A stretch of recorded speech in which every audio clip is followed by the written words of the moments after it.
Bonjour et bienvenue à quelques minutes avec Dieu. Aujourd'hui, je suis ravi de vous retrouver aujourd'hui encore autour de la parole de Dieu. Et aujourd'hui, je m'en vais introduire un thème.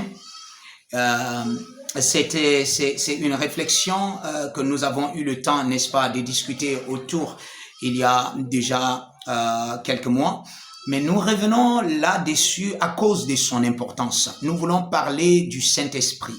Nous voulons parler du Saint-Esprit et nous allons peut-être avoir quelque temps pour développer autour de ce thème si important dans la chrétienté. Vous savez, d'abord, le Saint-Esprit, nous avons dit que le Saint-Esprit est Dieu. Le Saint-Esprit est l'Esprit de Dieu. Le Saint-Esprit est sorti de Dieu. C'est l'Esprit de Dieu. C'est pour ça qu'on l'appelle Saint-Esprit. Mais Saint-Esprit n'est pas son nom. C'est l'Esprit de Dieu. Donc, c'est le nom de Dieu qui est le nom du Saint-Esprit. C'est pour ça que quand on parle au nom de Jésus, le Saint-Esprit se met en action parce que c'est son nom. Le Saint-Esprit reconnaît, n'est-ce pas, son nom quand vous appelez le nom de Dieu. Et le nom de Dieu que nous connaissons dans le Nouveau Testament, le nom de Dieu qui nous a été donné dans le Nouveau Testament, c'est Jésus le Christ. Jésus-Christ, vous savez, dans l'ancien temps, Dieu s'est manifesté à son peuple sous différents autres noms, mais dans le Nouveau Testament, la Bible dit qu'il a reçu le nom qui est au-dessus de tout nom.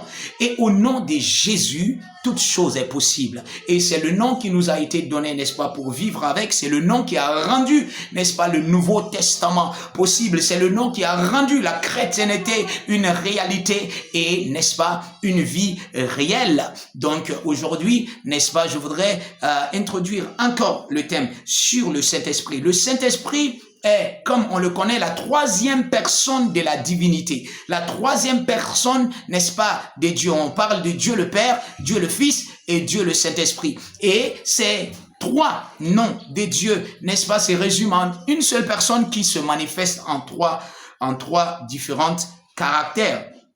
Le Saint-Esprit est celui que Jésus a promis. Et Jésus, avant d'aller au ciel, il nous a dit d'attendre. Il a dit à ses disciples, les apôtres qui étaient avec lui, il leur a dit de ne pas bouger de Jérusalem. Parce que vous savez, la plupart, c'était des Galiléens. Et Jésus savait qu'ils allaient partir, ils allaient repartir, peut-être chez eux ou dans leur contrée. Mais Jésus a dit, avant de bouger, avant d'aller où que ce soit, attendez ici. Parce qu'il y a quelque chose de plus important que vous devez recevoir. Et vous vous souvenez que Jésus lui-même a reçu le Saint-Esprit avant de commencer son ministère. Ceci nous montre l'importance, n'est-ce pas, de l'Esprit de Dieu dans la vie, dans le ministère en tant que chrétien et dans la vie du chrétien.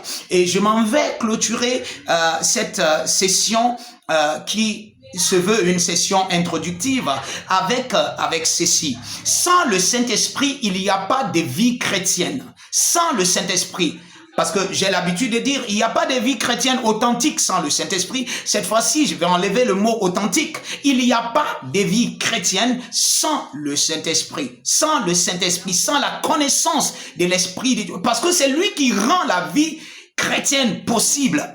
Sans lui, sans sa connaissance, vous ne pouvez pas littéralement vivre la réalité de la divinité sur la terre. C'est que Dieu nous a donné de vivre sur la terre. Et alors, nous allons certainement continuer avec cet enseignement sur le Saint-Esprit, puisque toute la vie chrétienne dépend, n'est-ce pas, de l'Esprit de Dieu, dépend, n'est-ce pas, de la vie, dépend de la manifestation de l'Esprit de Dieu en vous. Alléluia. Et aujourd'hui, si vous n'êtes pas chrétien, vous pouvez le devenir. C'est simple. Vous croyez, n'est-ce pas, ce que la parole de Dieu dit. Il dit, si tu confesses de ta bouche le Seigneur Jésus et si tu crois au Seigneur Jésus et confesses de ta bouche sa seigneurie sur ta vie, tu seras sauvé. Tu peux dire, Seigneur, je reçois ton salut dans mon cœur maintenant.